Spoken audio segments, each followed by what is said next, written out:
అందరికీ praise lord. మే 24 ఈరోజు దేవుని వాగ్దానము. యెహోవాయందు నమ్మిక ఉంచువాడు వర్ధిల్లును. సామెతలు 28వ అధ్యాయము 25వ వచనము. దేవుని ప్రజలు దేవుని యందు నమ్మిక ఉంచుటలో తప్పిపోతున్నారు. నీవు దేవునిని ఎంత నమ్ముకుంటావో అంతగా ఆయన మీద నీవు ఆధారపడతావు. ఎంతగా నీవు ఆధారపడతావో అంతగా నీవు వర్ధిల్లుతావు.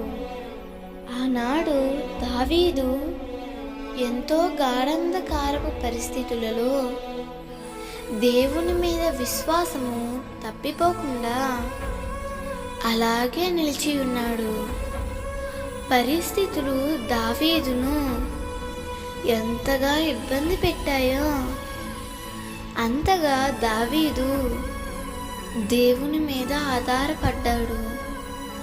దేవుని వాక్యం ఇలా సెలవిస్తుంది, దావీదు అంతకంతకు వర్ధిల్లెను, సౌలు కుటుంబము అంతకంతకు నీసిల్లెను.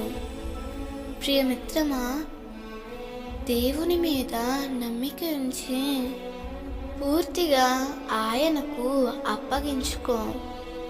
తప్పకుండా ఘనమైన కార్యాలు దేవుడు నీ జీవితంలో జరిగిస్తాడు. దేవుడు ఈ వాగ్దానము నీ జీవితంలో నిశ్చయముగా నెరవేర్చునుగాక. ఆమేన్.